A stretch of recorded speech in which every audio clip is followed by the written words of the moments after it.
Hey guys, so I am going to be doing the Asian water monitor care video today, and I was gonna upload it yesterday. Had some family stop by, wasn't able to get to it, so we're gonna get sorry about that. We're gonna get right into it.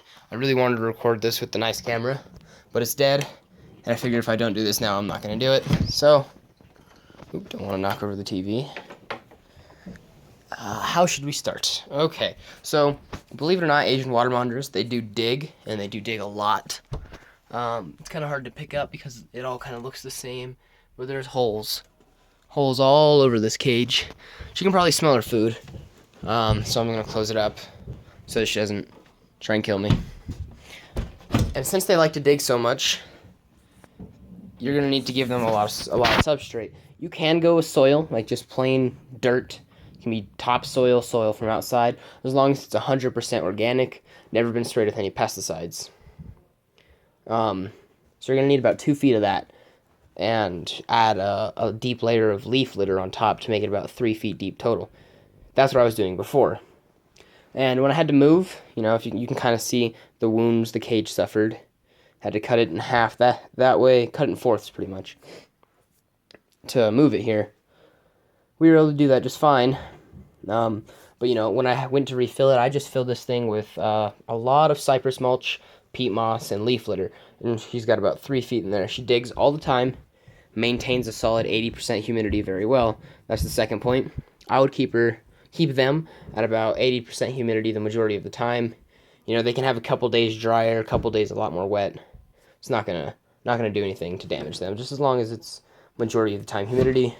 She did make quite the mess out of her water. I need to change that out, but put a water dish in there that's deep enough for him or it to completely soak in. Completely down. Doesn't have to be quite long enough for them to stretch completely across, because that would get pretty hard to fit in there. I'm going to be introducing a stock tank to the cage pretty soon. Oh yeah, she can definitely, you can't really see her head, but she can definitely smell what's coming for her. The second thing is cage size. So she's a 4-foot-ish female, and I have her in an 8x4x4 cage. That's in feet. So 8 length, 4 height, 4 width. That way, this way, that way, and then this way. And so, this is going to work for now, but what I'm going to be doing soon is I'm going to be moving this rack, extending it another, I think that's like 3.5-ish feet. And then I'm going to be extending it up to about there. Just give it another like 3 feet that way. And that'll probably work for her adult life, and I'm going to extend it to maybe out here with width, and she'll be fine. And so basically what you're going to want to do for them, she can smell the food, like I said, so I'm going to close it up. What you're going to want to do cage size-wise is twice the animal's body length for width. So she's 4 foot, she's in an 8-foot cage. The animal's body length, no, I said that backwards, guys. Twice the animal body length for length, the animal's length for width and height. And it just really depends. You could leave them in this 4-foot wide cage and the lizard would probably live, but that wouldn't be quite the fun life. So I recommend following that right there. So if you have a 6-foot lizard, 12-foot cage, 6 foot wide, 6 foot tall, I would even go to 8 or 9 foot tall, and you'd be solid for life. Next thing I'm going to talk about is enrichment. These guys are very, very active, and a healthy water monitor will almost never be sitting still unless they're sleeping in the water or basking. Almost never still except for those times. So you're going to want to include a lot of things for them to climb on. I change up the cage quite frequently. This is all new. That's a new basking spot right there. New big log there. Just rearrange things frequently. Get them thinking, put their food inside dog toys. Make them get it. That kind of stuff is fun to do for them. And next thing I'm going to talk about is basking temperatures.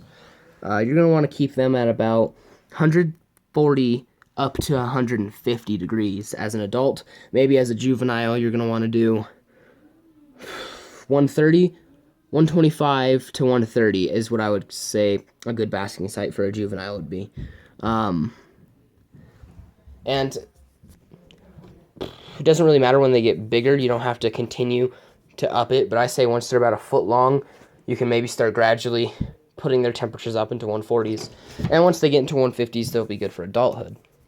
Now, the final thing is the second most, like popular mistake people make when keeping monitor lizards in general. Besides keeping them in tiny, dry cages, a lot of people don't really feed them proper diets. Now, this is what her lunch is consisting of today. 3 whole crawfish and 2 whole fish at the bottom. And I don't supplement. I don't feed calcium. I don't feed any other things. See, she picked up on that smell immediately. Huh, girl? So, without further ado,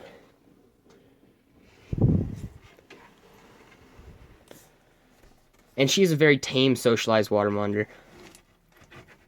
So she does, ooh, why'd you do that? So she does have a bit of a slower feeding response than if you were to have a bit more of a feisty guy. Oh.